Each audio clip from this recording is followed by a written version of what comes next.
On the campaign trail, President Trump promised to cut America's electricity and energy prices in half.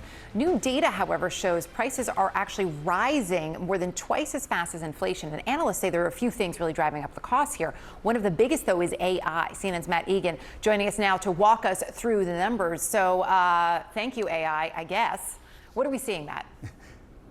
Yeah, Erica, well, you're not imagining it. It is getting increasingly expensive just to keep the lights on. If you look at the overall inflation rate, it's 2.7% as of July, but look at this, electricity prices are rising twice as fast. And as you mentioned, this is the exact opposite of what President Trump promised on the campaign trail last year. Now, it's true that gas prices are low, right? Erica, you and I talked about that on Friday, cheapest gas prices on Labor Day since 2020, but not when it comes to electricity. In fact, if you're living in the state of Maine, you're looking at a 26% increase in residential electricity prices. In my home state of New Jersey, 25%. Double-digit percentage increases in Wyoming, Utah, Illinois, and a number of other states. I spoke to a woman in Arizona who told me that her electric bills have basically doubled over the past year. She said it's really stressing her out because she just cannot afford it. So why is this happening? Well, analysts say there's really been a perfect storm of factors,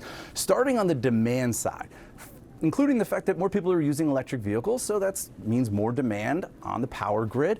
But the big one is artificial intelligence and the data centers that power the AI boom. They're consuming enormous amounts of energy. And that means that demand, which for the longest time was basically static, is suddenly increasing rapidly. And then on the supply side, analysts say that the Trump administration's efforts to keep alive some coal power plants that were slated to retire, that's adding to costs. And then, of course, there's all the pressure on wind and solar from this administration.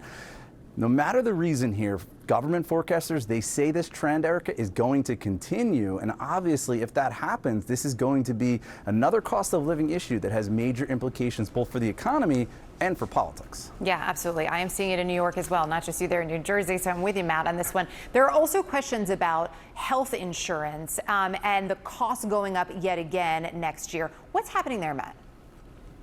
Yeah, there is a new survey out from Mercer of about 1,700 employers, and they're saying that they're projecting next year a 6.5% increase in the cost of employer health benefits. That would be very significant, the biggest since 2010.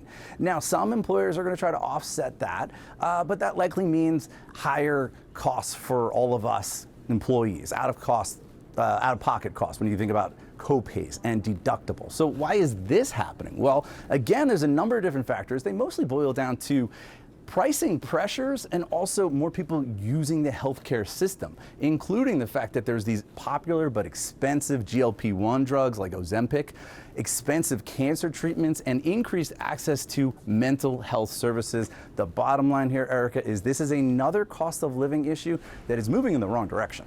Yeah, it really is. Matt, appreciate it. Thank you.